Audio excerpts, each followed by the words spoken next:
Hello, everyone, and welcome. I'm Greg Heilman. I'd like to thank you all for joining me for another episode of Behind the Curtain with the Sound on Stage. Today, I'm joined by a very special guest, Amanda Knox. Amanda has spent much of her life in the public eye, and not necessarily always in a good way, having had to defend herself against misguided charges for a crime she didn't commit. Having been exonerated for the crime, Amanda has dedicated much of her time to taking back control of her own narrative through two highly successful books, Waiting to be Heard and Free, My Search for Meaning, a podcast, Hard Knocks, and by executive producing the Hulu miniseries The Twisted Tale of Amanda Knox, not to mention finding time to get married and have two children, all while How juggling a does number she of do other it? things. Today, as if she wasn't doing enough, today she joins me to talk about the latest chapter in her creative life, Cartwheel, Amanda's one-woman show, which is making a few stops in the area before heading to Edinburgh in August for a run from August 7th to the 17th at their Fringe Festival. Welcome to the show, Amanda. Thank you so much. Happy to be here. Well, as I mentioned in the intro, since being exonerated, you've spent much of your time kind of taking back the narrative of your own life. I'd like to talk about the ways in which you've been doing that and the different mediums you've used. But first, I mean, just a more general question. Have you always had an attraction towards the arts and the creative side of this, or has it just been something that's coming out of your need to tell your story? I mean, absolutely. Art and performance and creativity and writing have always been a part of my life. I'm one of those people who would read a book and wish that I had written that book, and I would watch a movie and wish that I had written that movie. Like, Shrek 2 is a great example of a movie that I wish I had written. And so like I really appreciate art. I appreciate its ability to disarm and communicate big ideas and make people feel seen and to take something really deeply personal and universalize it. I tend to see myself in characters when I read books and when I watch movies, and I took part in plays growing up. I did a lot of musicals throughout middle school and high school. So I love performance. I love art. I've typically, stereotypically been drawn to writing because writing since my youngest days has been the way that I process the world. Hmm. I often don't really know what I think about something until I try to articulate it to myself. And, even at when I was very young, basically as soon as I could write, I was writing. I had a journal. I wrote letters to my mom. Like whenever my mom and I like had a disagreement, like maybe I drew on the wall. Like my way of apologizing to my mom would be to write her a letter. I actually have one of these letters in my office that's like on the wall. It's like, Mom, my bad. That's I so didn't cool. mean to be a bad girl. I'm sorry, And so that has been a medium that has felt very urgent and necessary for me. In terms of like performance, standing in front of an audience, and talking about myself and what I've been through and my ideas about how I've processed this world and all the nutty things that happens to it. That has been more of a journey of rediscovery for me because I definitely took some acting classes when I was in college, but I wasn't on any kind of track to do that. It was more just because I've always had fun doing that. And then when everything happened in Italy, and I was thrown in a jail cell for being a little too theater kid, I, I felt like everything I did and everything I said was really under a microscope. And I felt like I was always being viewed in the worst possible light, and nothing I ever did and nothing I ever said was enough, and I would never be believed. And so it really, really scared me to self-express to other people. And it felt like I was helpless and it was a trap and there was no hope for me. And that was really, really hard. And it was a really dark period of my life, including when I got out of prison. So like, basically my 20s were people telling me, fuck you. Like no matter what you do and no matter what you say, fuck you. Yeah. And it just like completely alienated me from people. And it alienated me from myself because like who I was like my name and my face, my identity was stolen from me. And because I'm a very stubborn person, I worked, even though I had internalized a lot of the victim blaming, like I started to like try to figure this out. I'm also a very curious person. I didn't understand why this had happened. And so I went through this process of like trying to figure out, why did this happen to me? Why does it happen to other people? How is what I have experienced also a universal thing? And slowly and surely, I wrote about it. I eventually started speaking about it. And now that had, and then I started writing jokes about it. So it all feels like, it feels like a coming home into myself, even though I've never really done stand up before. I blame a lot of my comedian friends for getting that little mind worm in my head because, I mean, as my friend Whitney Cummings says, tragedy and trauma is like steroids for like it's is the steroids of comedy. Like you want like to be a funny comedian, you need to have been like molested by your dad or something like that. And so like, like how many comedians would kill to have the kind of material I have, Yeah, I'll tell you what. Well, I have a friend who's a DJ up in Vancouver, and he hosted the Winnipeg Comedy Festival. And he said he went into it thinking, "Here's a bunch of fun people. They're gonna be great to hang out." He said, "These are the most miserable people I've ever met in my life."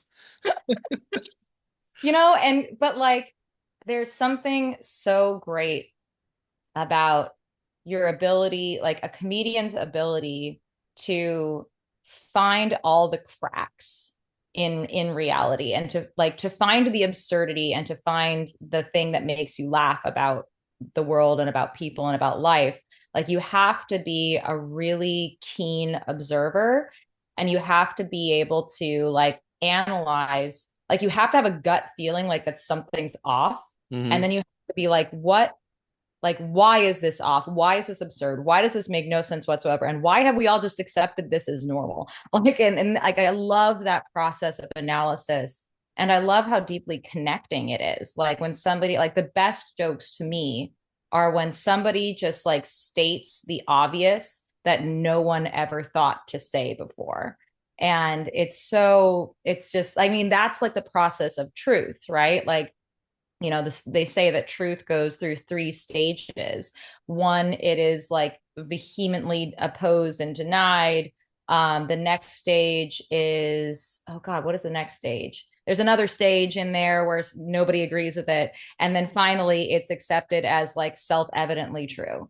And why did anyone think otherwise? And that's everything in that human beings have ever thought. And I feel like comedy is like doing that work of like taking something and like saying the self-evidently true thing in a disarming and like just like a disarmingly simple way that like, and that's why it cuts to the like, that's why it just gets you and it hits you and it inspires this like spontaneous reaction that you can't really control in your body, which is laughter, Yeah, because you're like, that it's true. And you're like, yeah, oh, or that it's not true, but like it's funny that like somebody would say something that was so obviously not, like, what I'm saying? It's just so special and powerful and interesting and such a really cool art form that I've always really liked, and enjoyed and found comfort in.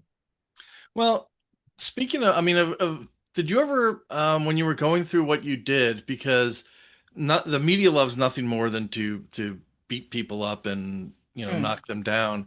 Did you ever, What? What do you mean? must just be my experience. Um, did you feel like you were let down by some of the things that you actually held dear to yourself, like writing and creativity, by these media outlets using that to drag your name through the mud, for lack of a better phrase? Oh, are you asking if I'm disappointed in the media? Well, I guess not. Well, I think that's a foregone conclusion. Or it should be, Yeah. but I think Or is it something that I've done well, that, no. Did you oh, feel let down by art or by hmm. creativity because other people were using that thing that you love and using it against you? Mm. Yeah, that's really interesting. It's an interesting question. I mean, I do, and I think it sort of goes to the genre that is true crime and how that genre um, encapsulates a lot of different kinds of products, of creative acts. Um, and some of them are really thoughtful and careful and ethical, and some of them are not. Yeah. And so absolutely. I mean, I think that there has been a lot of lazy retellings of the case that I lived through. Um, and I mean like, and not just from a media standpoint, but from a creative standpoint. Like there Hmm. was the Lifetime, TV recreation show, but like even more than that, like I write about this one experience in both my book and in a series of essays that I wrote for the Waking Up app in this series called Resilience, and one of them was an essay that I wrote about humor and how this one time I went to a comedy event. I went to go see a comic on for my sister's birthday. So it's me and my sisters. I have three sisters.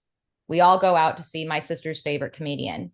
And the opener is somebody who, like, I take a look at him, he's local, and I'm like, huh, he looks really familiar, weird. And so he starts going on his set.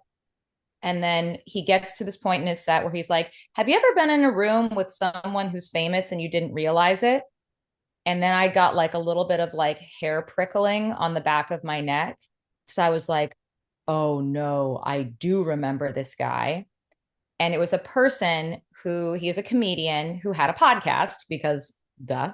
Who has a podcast, a comedian dude who has a podcast, big fucking whoop, who once interviewed not me, but my boyfriend at the time, who is now my husband. My boyfriend, or at the time, my husband now, is a novelist and a writer, and he writes comedic things. And so this comic wanted to interview him for his podcast. And I just happened, because me and my husband are utterly codependent, I tagged along and I was like sitting in the corner, like doing cross stitch embroidery of like a Super Mario thing. Like it was very nerdy and I was Yeah. very quiet. I was just the girlfriend in the corner listening in to these bros bro out on their podcast.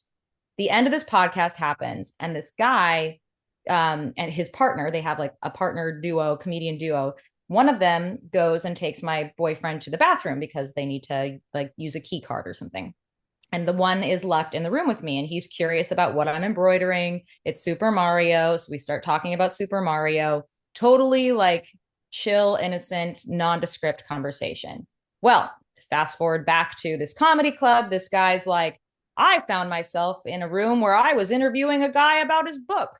And then when they leave me alone and I'm like talking to the girlfriend, and then they come back and they leave, and my friend says, didn't you recognize that girl? And he was like, and I was like, no, I didn't recognize her. And he was like, that's Amanda Knox. And he was like, oh, how could you leave me alone in a room with Amanda Knox? She had knitting needles. She could Oh have my killed God. me. And it was just like so lazy. Yeah. Like it was, I know this guy, for the record, like to this day is like, please stop telling this story. And because he's like a friend of a friend of a friend kind of thing. And I remember being like, okay, this is not the first time that somebody's done a bad joke about me. Like I've been a character on SNL. I've been in a David Letterman top 10 list. Like I've been a Halloween costume. This is not like I have really thin skin. It was just the fact that like for me, I had met this person. I wasn't just an idea of a Hmm. person to him. Like I had actually talked to him. Like we had bonded over video games, and his impulse immediately was to tell a joke that anyone could have told who didn't know me. Yeah. And like, and it was just so lazy. And I just was like, I guess I was just disappointed. And I was disappointed that what it reinforced for me was that I can't just interact with people in the real world and expect them to like really internalize that I'm a real person. Yeah. Um, and but also that like this lingering story about me is constantly the like veil through which everyone sees me. And like there are a million jokes that he could have said that would have been way more funny about like the setup could be, oh, I was in a room with Amanda Knox, and then say something else like super funny, like, oh, let's be friends with her because if we're ever in trouble with the police, they'll blame her. Like anything, just Yeah. any other thing, then oh, she would stab me with knitting needles. Like it's just so, you know, to answer your question, yes, I have been disappointed by other people's fucking shit. Yeah. Well, yeah, I mean, for my part, celebrities are in two modes. They're in celebrity mode, and then you can treat them as such or interact with them as such, or they're in human mode with their eating dinner or what. And to me, you treat them differently in both scenarios. So, Mm. you know, kind of shame on him for doing that. But on a happier note, you've got Cartwheel. I Uh, do, yeah, yeah. and you're going to be headed to Scotland here in August. So, and before that, you're presenting it here, and we'll get into all those. But I do want to first talk about, for those who might not understand the reference, the name of the play. If you go into a little Yeah. bit of background of Cartwheel, where the name comes from, and why your play is called Cartwheel. Yeah, so I mean, ostensibly the show is called Cartwheel because part of it is like an inciting incident of the play is that I'm teaching my daughter how to do a cartwheel. But why should that, why is that worthy of a play? Big fucking deal. We all teach our kids how to cartwheel. Well, I like one of the ways that I was like evidence brought against me at court was the fact that I allegedly did a cartwheel in the police station while there was a murder investigation going on. One, it wasn't actually true. I didn't do a cartwheel. I was doing yoga stretches, but whatever. But like for me, the thing that I'm sort of analyzing here is why was that ever considered evidence in the first place? Like the whole way that the whole case was built against me was ultimately grounded in this idea of she is acting guilty, therefore she must be guilty. And I'm like, what the hell does a cartwheel have? Like, how is that acting guilty? And I have a whole like tirade, like I have a rant in the show where I'm like, fucking really? Like that's your like, and so I sort of go off on this idea, but like the reason why it's not just a rant is because I'm thinking about this in the context of being a parent, right? Like as a mother of a daughter, I have learned the hard way how very cruel and unfair the world can be, especially towards women. And I grew up completely unaware of this. I had a blessed existence growing up where nothing bad ever happened to me and everyone loved and supported me until all of a sudden everything collapsed and the whole world turned against me and I was completely blindsided. I was hit by a fucking train. And I don't want to set my daughter up to be blindsided the way that I was. But also, I don't want to project my trauma onto her. Mm. I want her to be a fearless and free little weirdo. And so I find myself as a mother experiencing this tension and this like idea of, one of the most important jobs that we have as parents is to explain to our children who we are and how the world works. And how do I have that conversation with my daughter? It gets really dark really fast. And but like, I'm her happy-go-lucky mom. And so like there's this like interesting tension of how I'm processing everything that happened to me in all over again in real time because I'm looking at my daughter and I want her to be safe and I know that it's not possible. And so it's a lot that I'm working on there. Well, so you've written two books. We've done the Hulu series and you mentioned essays, etc. What should people expect out of Cartwheel that to learn about you that they haven't through, you know, hopefully they haven't learned anything through the media's portrayal of you, but through your own work. What is different here? Is it just a new perspective as a mother? Is it something else? Yeah, so something that I haven't really written about or talked about at length yet is, first of all, motherhood and how my experience of motherhood is informed by everything that happened to me and happened to my roommate. But also the thing that I'm really looking at in this show that I haven't really talked about very much at all, frankly, is rage.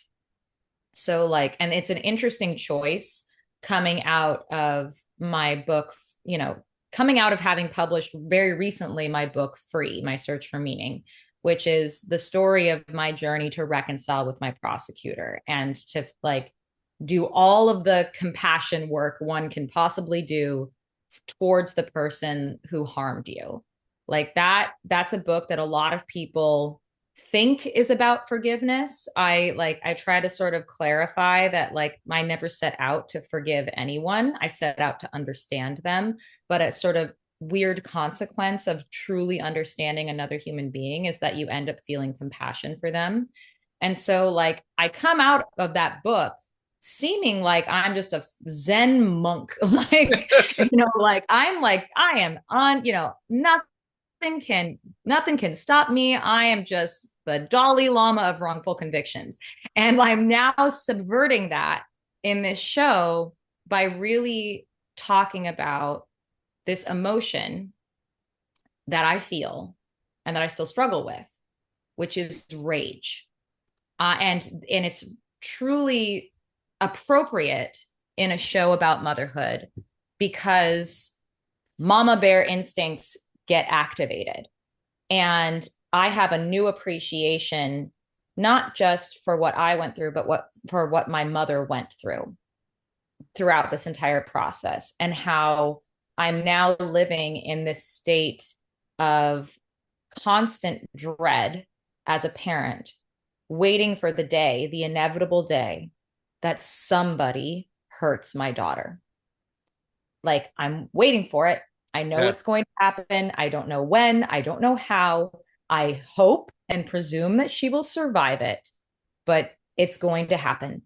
And so, knowing everything that my mom went through, how do I prepare her, but also prepare myself? You Yeah. know? And I guess there's a balance there between like I mean you kind of mentioned this before about allowing your daughter the freedom to experience life and yet understanding that there's always a chance that something could befall her similar to yourself or even worse. Yeah. And to how do you not try to be the helicopter parent to make sure that doesn't happen? It has to be Right. a conscious choice on on your behalf. Well, yeah. And I think one of the really interesting sort of messages of my show is I do think some parents think that if they do everything right, that'll somehow prevent the harm from happening. But one of like the big lessons that I took away from my experience is that as a woman, you can do everything right, like my roommate did, and a bad thing will still happen to you. So it's not even a question of if for Yeah. me. It is a question of when will someone hurt my daughter? When? And when that time comes, is she going to be ready? And am I going to be ready? And like, what does that even mean to be ready for that? Like, how do you be ready for something like that? Yeah. So bleh. Anyway, it'll Yeah. be so funny. It'll be so funny, this question. I assume on the poster for the show that's you you and your daughter, you're doing the kind of the cartwheel with her.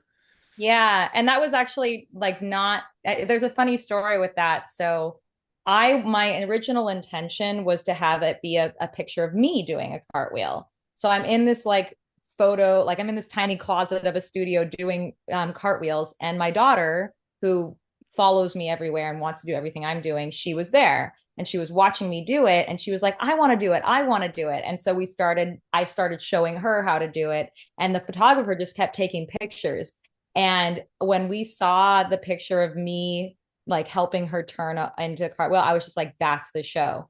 That is it. That is the image of the show. Like, what was I even thinking doing feel myself? Like, what? So yeah, it Uh, worked out really well. the most impressive part is I looked at the way you're standing and my knees just hurt looking at that. Um, so Well, you got to do more yoga, my I friend. yeah, I've been told that the benefits of yoga are endless. They're endless unless Yeah. you get arrested and Well, accused of yeah, murder for it. there's always that. There's always that. Just avoid. Um, so all right, so heading to Edinburgh is honestly quite the achievement. Last year I interviewed Annie LaRoe, who had her play Fuselage go over there, and she did like you did a few um, presentations of it here before heading over there. Uh, I guess, and it's great that another Seattle playwright is taking their work over there, which is fantastic. What was the process like to get onto their schedule?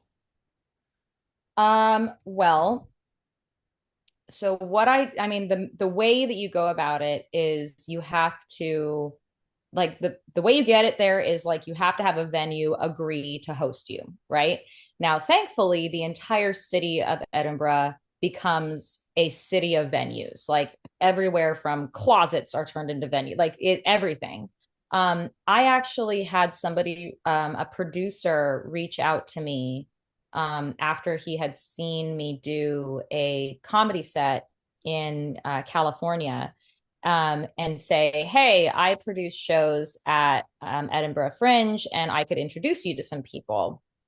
And so he did. He introduced me to the fine ladies of the Gilded Balloon production, event organizers. And I started talking with them along with my agents. I do have agents, um, about the possibility of doing my show there. And thankfully, they are all about supporting women and female talent. And they when I told them about what the show is about, they're both mothers. They both that it really resonated with them. Yeah, What I don't think that they were anticipating was just how much controversy agreeing to host me would inspire. Because like the second that the news broke that I was going to be doing a show in Edinburgh, of course the tabloids lose their goddamn minds, and people are calling me offensive and deplorable and how dare you, and all every time she talks, every time she raises her voice, she's offending the victim's family and all of that. yeah, So it's nerve-wracking for me, not so much for the performance side of it, because like I know myself and I know my ability to perform. It's more the fact that like I know that there is a sizable population, particularly in the UK, where my murdered roommate was from, who would like nothing better for me to fail and will probably not really give me a fair hearing. hmm My hope is that there's an also a sizable portion of the UK that is going to be fair and will give me and would like me to succeed. So here's crossing my fingers that one buys more tickets than others, like yeah. I mean, honestly, if they don't want to hear what you have to say, they don't have to go. True, but a lot of people hate watch things too. And I guess Yeah. it's not Yeah. bad for putting butts in seats, but it is bad for reviews, you know? Yeah. Well, you are doing a few shows here. You're going to be on the 28th, July 20th. Be at Tacoma Little Theater, Yep. which is where we're having our theater awards show in September. Have fun. And Chris there is fantastic. It's a great host, and you'll have a blast there. And then you're moving on to the Rabbit Box Theater in Seattle from the 30th through the 2nd before heading to Edinburgh, starting. That's right. I'm leaving the very next day. It's gonna be crazy. Wow. Well, I mean, you do so much. It sounds like that's par for the course, right? You know. Kind of is like, especially since having kids, it's just like when it rains, it pours, and you just got to get on that slip and slide, you know? So, with these shows, are these warm-up shows for you? How do you consider them? Are you still tweaking parts of the show and looking for audience feedback to? I mean, I'm definitely watching the audience as much as the audience is watching me. You know, there are elements of the show that I have never performed in front of an audience before. So that's nerve-wracking for me going into Fringe. There are elements of the show that I have performed in front of audiences, and so it's a conglomeration.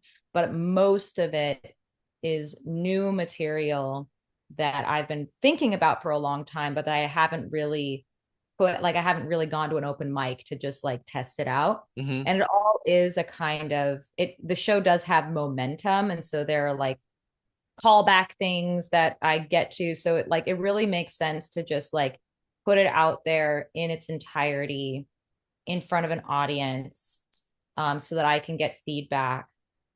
And yeah, I mean, I want to test it out before I'm under the white hot searing spotlight of reviewers in Fringe first day. So, yeah.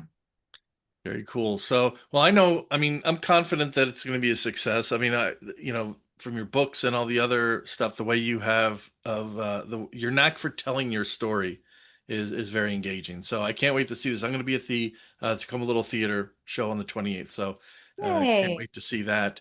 Bring Uh, all your friends and family. I am going to try. What is next for the play after Edinburgh, and what is next for you?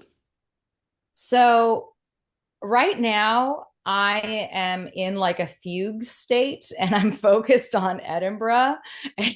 And like, obviously, I want to take it elsewhere after Edinburgh, but like, I am so like focused on like making sure I don't forget my underpants when I'm going, across the ocean that like I'm not that far into projecting into the future. But yeah, I mean, I'm looking at either I think it would be really fun to do a run in LA or New York, but I haven't like made a ton of moves in that direction yet. I just want to like get it on its feet. Just get this part done. Yeah.